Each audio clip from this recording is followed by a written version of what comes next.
I bought a house, which wound up actually being a farm, and it's off grid. So I'm on solar well, and the only bill I have is my internet.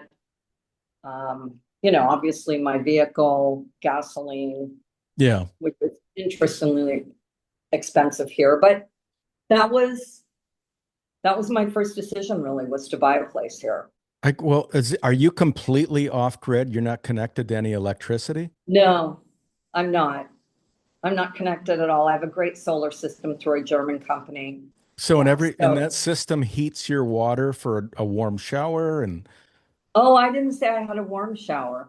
okay, look at you. Yeah. Do you feel So comfortable sharing what you paid for the place? I paid 165,000. Okay, and you got a house on that property, 5 acres, and all kinds of trees that produce and plants that produce produce. Yes. And I have a casita, so I have a guest house. And you have a guest house too.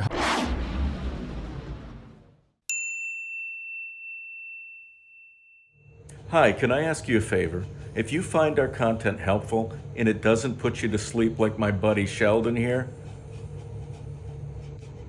hit that subscribe and like button. It truly helps us grow and it helps us to continue to bring you content like this. Today, we are heading down to the beautiful country of Nicaragua with my new friend Eve Kohlman. Eve, how are you? I'm very good this morning. I've actually had some very strong coffee, and Nice. I actually kept my eyes closed for a few hours this morning, even though the 5 o'clock sun is always trying to, you know, get me out. Yeah, So yeah. I'm good. I'm All good. right. I couldn't be better. Well, thank Thank you. you. Yeah, well, thank you. Thank you for taking the time to do this and share this information with our viewers. I truly appreciate it. Well, let's start out with you giving just a little backstory about why, where you're from, why you left the U.S., and how you selected and landed in Nicaragua. Yeah, I mean, I think the that is a good place to start. I'm from the Pacific Northwest. So I got my roots in Port Angeles, Washington, which is up near the Canadian border outside of Seattle. I grew up in the Olympics, basically, the Olympic Oh, wow. Mountains. Yes. But I split my time between there and New Orleans, where the rest of our family lived. So, you know, a little bit of uh, a mix of cultures.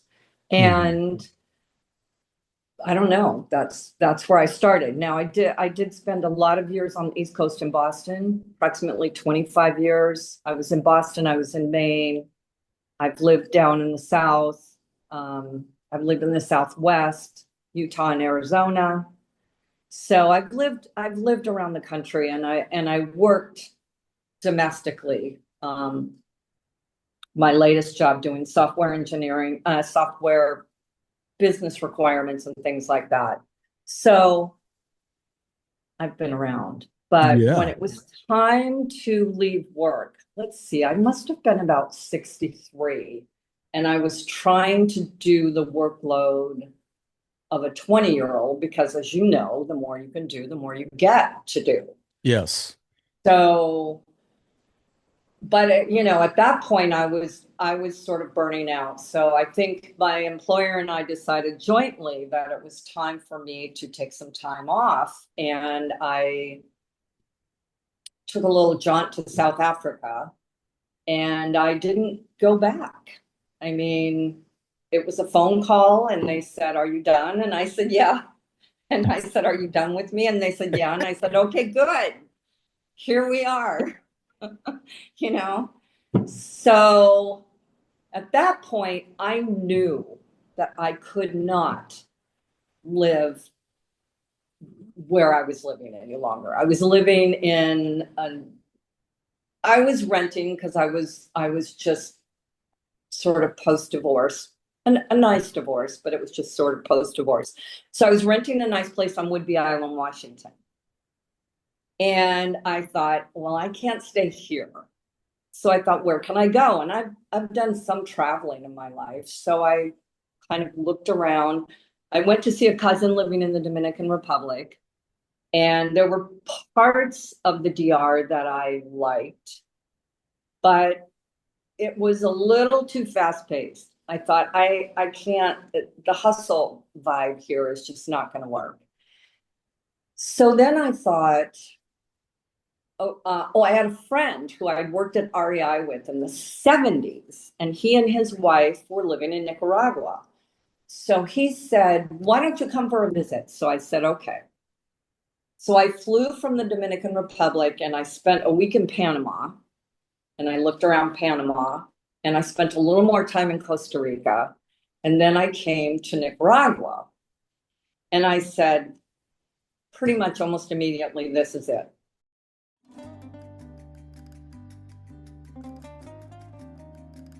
If you've been thinking about moving abroad, but you're still stuck on where to go or even where to qualify, well, you're not alone. That uncertainty is exactly what holds most people back.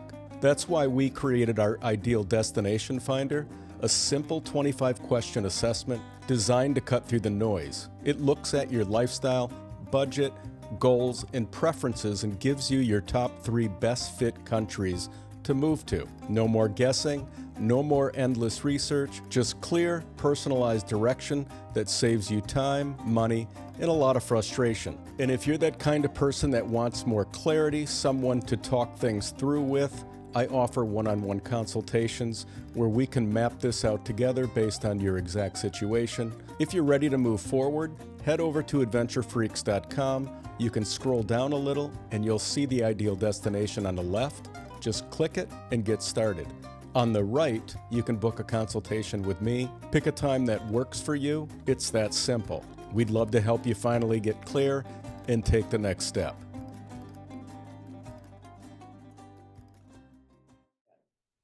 Wow. I just knew it wasn't, I could easily do the math in my head.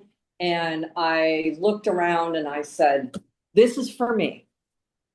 I was a girl of the 50s. I grew up in a small town where we went around to people's houses and just walked in and sat at the kitchen table.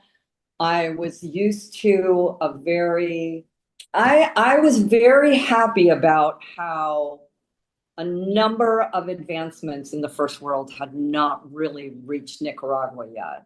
And Yeah, I sure. loved dirt roads, going to the store and they're writing down your purchases in a notebook. I loved that. I Yeah. mean, it was like stepping back in time. Now that's changing, but we could talk about that, I guess. Yeah. So, but when I got here 7 years ago, I absolutely loved the pace of life. What part of Nicaragua are you in? Well, I'm actually probably in the Mecca of tourism. So I Okay. live in an area called San Juan del Sur, Okay. St. John, Yep. St. Yep. John on the south. And it's a surf retreat. It's sort of surf yoga based. I mean, that's really, I think, it's tourism and fishing. And yeah, I would say that's primarily it. So Okay. my cost of living here is a little higher than it would be in other parts of the country. Sure. But I live actually 15 kilometers from the main town, which is a town of about 15,000. I live Okay. about 15 kilometers south, and I have a small farm on 5 acres. Wow. So bananas and coconuts and horses and things Yeah. like that. Are you renting or did you buy? I bought. You did buy. I sort of had the feeling that, okay, I have this I have this pot of cash, not a lot.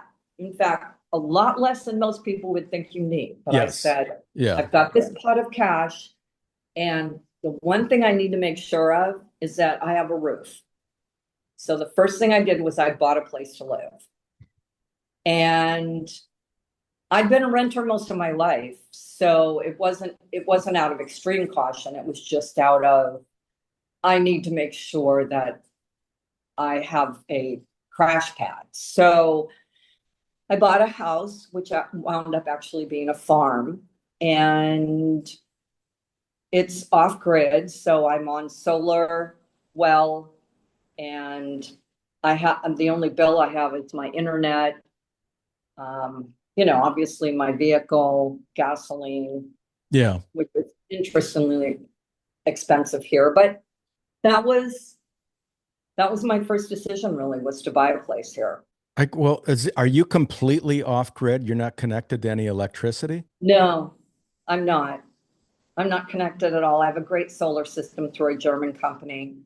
I have a beautiful well. I have an amazing well, if I can just say that. I have Yeah. one of the best wells. Yeah, yeah. So, yeah, I'm very lucky. So Yeah. and So, that system heats your water for a warm shower and oh, I didn't say I had a warm shower. okay, look at you. You're doing the cold showers. Yeah. Well, everything here is warm. As you can see, there's no Yes. lack of sunlight. So, um, the water is tepid. Yeah. And I just made that choice not to drive hot water with solar. Gotcha. So I have fans running all the time, all my lights, my yeah, I'm all off grid. I'm Wow. self-sufficient. That Yeah. is so impressive. Well, good for Thanks. you. I mean, how much does it cost? How many acres do you have, and what does it cost to buy a place like that in Nicaragua? I have 5 acres. Which they refer to as manzana here, which Yes. is the literal translation is apple. But so I have about 2.5 manzana or 5 acres. And my property is cultivated. So I probably spend more to keep it going. I've got Yeah. nut trees and citrus and bananas and coconuts and papaya, and Ooh. I'm growing figs. Yeah, I've got a lot of things growing here. So that takes work. So Yes. that's sort of what I spend my money on is my finca. Yeah. Yes. Okay. And I've shifted out of the restaurant life. I've yeah. shifted out of I need clothes. I've shifted away from all that. Yeah. Do you feel So comfortable sharing what you paid for the place? I paid 165,000. Okay. And you got a house on that property, 5 acres, and all kinds of trees that produce and plants that produce produce. Yes. And I have a casita, so I have a guest house. And you have a guest house too. How big is your And house that you live in? How big is that? my house, the footprint of the house is it's 2 story. I don't know. I'm not very good with measurements, but Okay. it's probably, my house itself is probably 800 or 1,000 square feet. Okay. Or, but my exterior living space is just as big. So Okay. I have a large outdoor covered area where I have an outdoor kitchen and pizza oven, and I have a place for people to Wow. sit, and I have porches. I mean, Eve, I've worked. do you offer any kind of like packages where a person can just come and chill out at your place? Well, I would like to. You It's just not something. should. It hasn't crossed my mind, but I'd sign sure. up to come out there and eat some papaya and then go for a little surf. I mean, you're not Yeah. far from the coast. I mean, that's about 10 miles away from the coast, which is Oh perfect. no, I'm not that far. When I want to go to the beach, I just jump in my truck, and I'm only about 7 minutes by car. And Wow. my beaches are empty. I was So there yesterday. They're gorgeous. They're how empty. often do you surf? I don't serve. I am so upset. That is probably the one thing I didn't do growing up in that Well, it's cold never water of too the late. Pacific Northwest. It's never I too late. tried. You look like a person who would jump on that. Just say, I'm going to do this. I did. I did. I took lessons. Man, the bounce. Yeah. All right. Well, let's dive into this. Everybody that moves there, Yeah. they need to get a visa. How did you do that? What visa are you on? Was there a proof of income that you needed to prove? Well, it's kind of interesting because I don't know, prior to when I moved here in late 2018, there may have been the need to get a visa, but you don't need one now coming from the US. Okay. I didn't need a visa. No one's needed a visa. Um, Anybody coming from certain yellow fever countries like Panama, or I don't know exactly what they are, might need a yellow fever certificate. But at the time, all I needed was a passport with Okay. 6 months on it. So I came and I decided to gain residency. So I made that decision, although many people don't ever gain residency and they just do their border runs to Costa Yes. Rica and back every 3 months. Yes. They just re-up their passport. But I decided to gain residency because I felt like that would give me, just a firmer position. So the minimum requirement for me to gain residency was $1,000, proof of $1,000 income per month. Yeah. Okay. And so I just provided statements from Social Security, my bank, etc. Yeah. Okay. And was that, do you know what the name of that visa is? Is it a pensionata? Pensionata, and Okay. the card that they give you is called your cedula. Okay. All So right. yes, I'm in Okay. as a pensionata. There's two types. There's the investors and the pensioners. All right. So overall, what does your monthly budget actually look like? All in, what are you living on per month down there? Well, this is going to be surprising, I think, to people because I'm going to tell you initially, it's going to sound high. I actually live on about 2,500 a month, Okay. but I have to explain what that includes.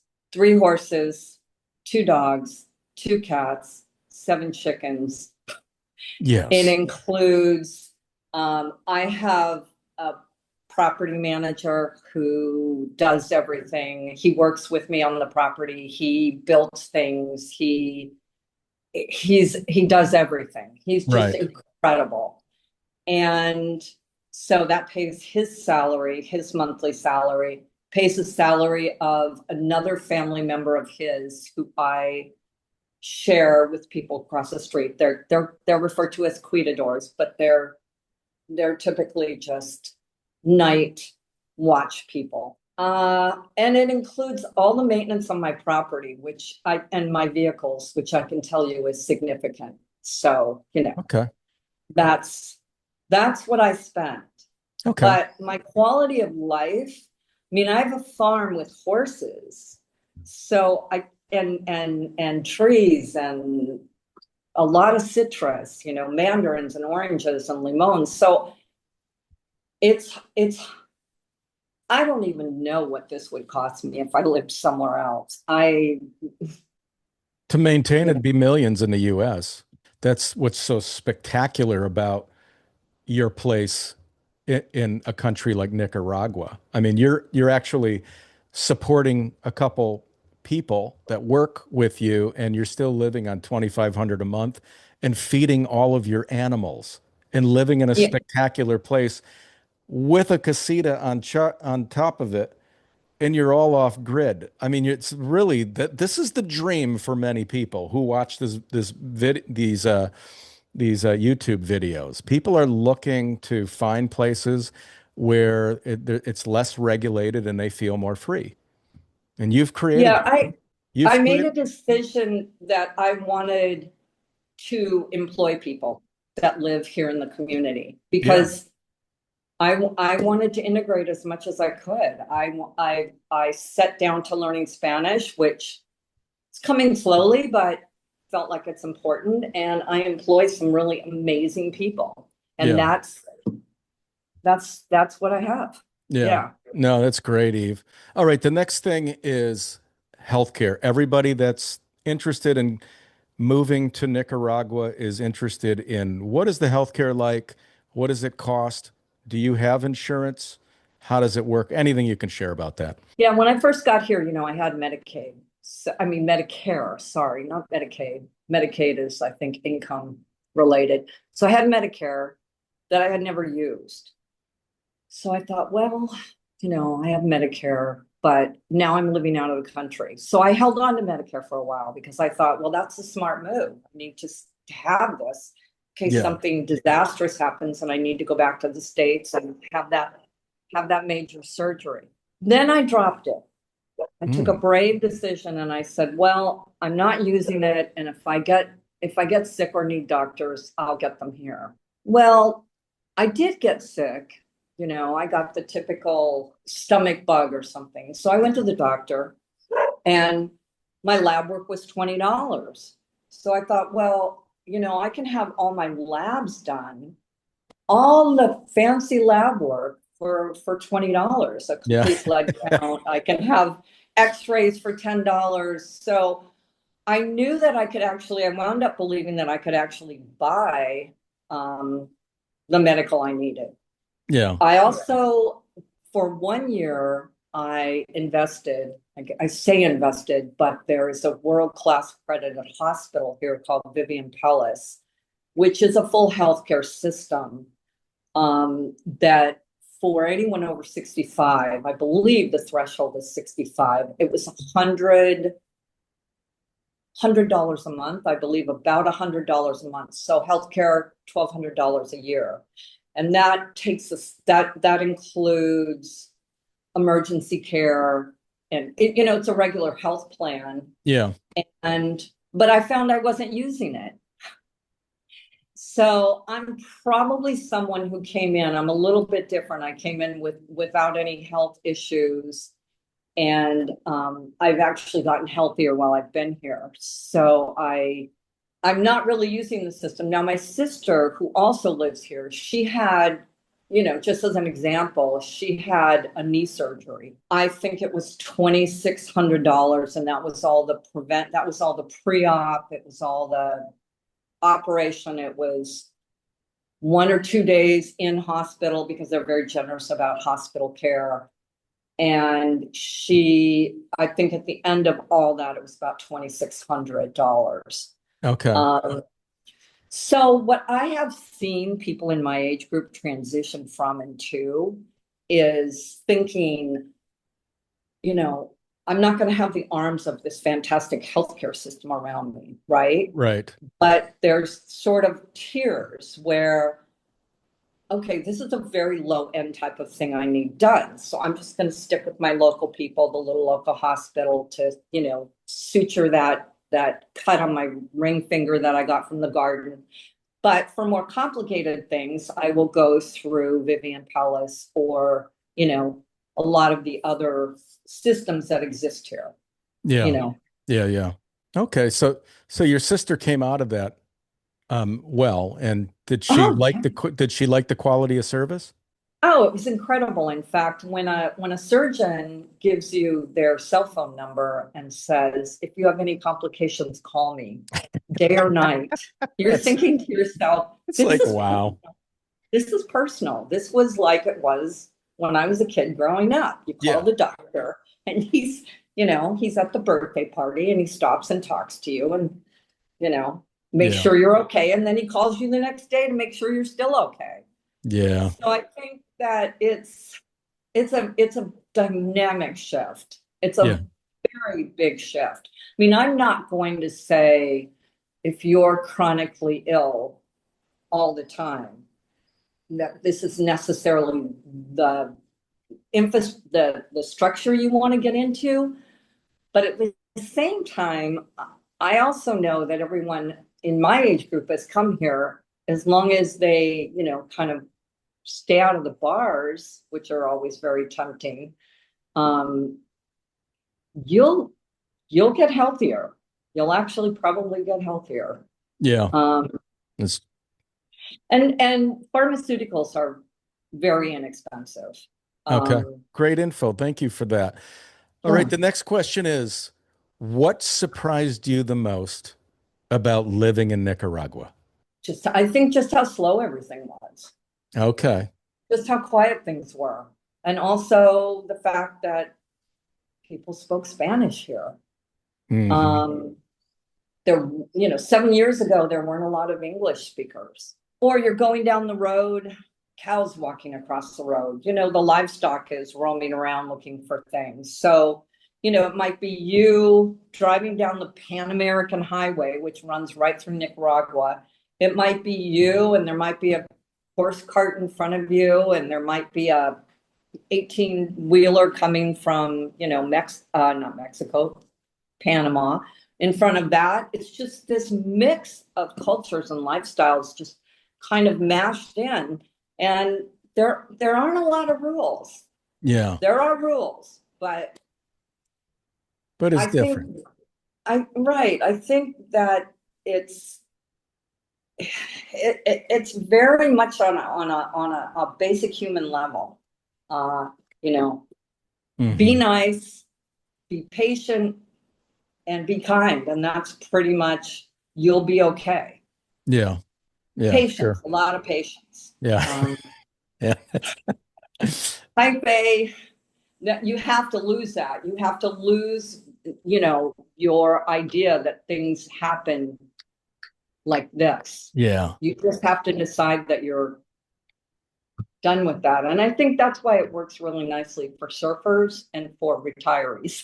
Yeah. Because we're both sort of, you get to a place where you're kind of like, go with the flow. Yeah.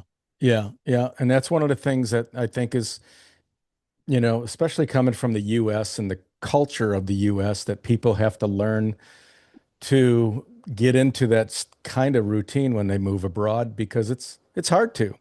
The culture is very driven in the US, and everybody gets caught up in it to some degree, some level. And so that is definitely an adjustment period. Just one more thing that I was really surprised by and very happy about is that it's not so consumption driven. Yeah. So I didn't feel like every time I walked out the door, I was going to be opening up my wallet to buy something. Yes. You're not surrounded by chain stores and Amazon deliveries and buy and car lots, and it doesn't exist. People live on, doesn't matter what you're driving, it doesn't matter what you're wearing as long as your clothes are clean and Yeah. sewn together. There's It some, doesn't matter. You don't yeah, need the latest this or the best that or right. that does not exist. Yeah. That's how I live today. So they don't even have the clothes, don't have, they just have to be somewhat clean. You might not make it here. Nicaraguans, you have to, their clothes are spotless, if I can Uh-oh. generalize. Oh Yeah. no, you're right. That could be a problem. All right. So who should not move to Nicaragua? That's it's such an interesting question, and it's sort of a judgment. But It is, yeah. in my observation, people who, it depends on what level, it depends on what lifestyle, because they really run the gamut here. I mean, that's the thing. It is totally acceptable to live in a house that only has a fan and a dirt floor. Or you can live in that $1.8 million house over the bay with all the bells and whistles. So, I mean, and all the comforts of North America. So I think it's really interesting because it depends on where you are in the socioeconomic spectrum and what you're really looking for. But I think you have to be adaptable. I Yeah. think that you have to be willing to feel out of your comfort zone sometimes and not know what someone's saying or asking of you and not really understanding the culture and being able to say, well, it's like that and I don't understand why it's like that, but I'm okay with it because Yeah. Oh, I love it's, that. Yeah. I don't get it, but it's how they do. So, when in Rome. Yes. And I think that I think just being able to adapt to things that are different and finding the joy in things being weird. Yeah. just like it's not upsetting that it's weird. It's funny that it's weird, or it's, exciting that it's weird. Yeah. Yeah. And I think also you have to change your lens. You have to change your filters on what you think drives happiness, what you think is poverty, Yeah. whether it's spiritual poverty, whether it's financial poverty. Your eyes get opened. And if they don't, then you won't stay, Yeah. because you'll never really see the beauty and understand that people here are rich. They're rich in family, they're rich in community, they're rich in food. Yes. Everyone eats, everyone has food. I mean, I'm not going to say everyone, because there's always Yes. going to be Sure. problems. Yeah. But I'm really disturbed by what's happening in my country at home. I mean, the drug abuse and the homelessness and the pot. I mean, just it's very, very sad. And here, that odd person, yep, that's my brother. Yep, I don't like him, but I'm going to take care of him anyway. I Yeah. mean, you don't give up on your old people, and you don't give up on your problem family members. Yeah. And there's sort of rules of social justice that communities enforce. You do this, you don't do that. And Yeah. yeah, Yeah. It's it's it's really interesting right now what's unfolding in the US. And yeah, you'd like to think that, families support families, and but we're in an era now where families don't even invite certain family members over for holidays any longer, because they because it's just so divisive and it toxic is in the it's so US. And loaded. so, and so people are always putting people in boxes and categories and finding ways to divide, and it's really sad. It's a reality of where we're at. I like what you said though about, learning how to be comfortable with discomfort, because that's true. When you move abroad, you're going to really be encountered by a lot of uncomfortable, awkward, really different situations that are going to make you feel very, very uncomfortable. And just to learn how to sit with that and be Mhm. okay with that, and learn how to develop the ability to be comfortable with that discomfort is so important. I just loved when you said that. Oh, Okay. thank you. Well, a first example was when we first got here. My sister looked at me and she said, "You do know that you keep telling people you love them instead of you like that." So, I was always inserting the wrong word. I still do. My Spanish is very broken, but people are so gracious with that. If you really learn some of the basics, they'll Yes. they'll they'll they'll help you along. Yes. You learn to point and use your symbols and body language. But yeah, Yeah. so All right. I got one more question for you. sure. Would you ever move back to the US? Oh yeah, absolutely. I would. You would. I would Okay. love to be back in the US. There are parts of the United States that just pull me so hard. Okay. The Pacific Northwest, Nirvana, you Yeah. know, Yeah. in so many ways. Um, but I don't think I'm going to be able to. Okay. So I don't see in the near future that the economy will level down to a point where it will be affordable for me. I see. And I had a very long working life. I worked all my life. I was only married a few years out of that life. I didn't have kids. I worked and worked and worked and worked. I was I worked in petroleum, I worked in pharmaceuticals, I worked in state government, but I wasn't a saver. Yeah. So, I am one of those people who is living on my Social Security. And I have compassion for people that are living on that, because at 70, you don't just go out and get more money. People aren't excited to give it to you, which Right. is which is how it should be, Yeah. support young people entering the job place. But you can't just get more. There is no more to be had. So Yeah. this is your budget. You know what it is. You're either going to live in some little apartment being crowded by your neighbors, which I did all my life. I just decided I could visit the US. I'll Yeah. visit my country and I'll vote. Yeah. Yeah. Well So, said. Well said. Well, that's everything, Eve. Is there anything else that you can think of that could be helpful for the viewers considering moving to Nicaragua? well, I think it's a conversation. I think that I've seen a lot of posting lately on social media where people say, I'm moving to Nicaragua, let's go. We're coming. What should we know? I think it needs to be done in two stages. I really think you have to go somewhere and you have to stay for a year or two and rent.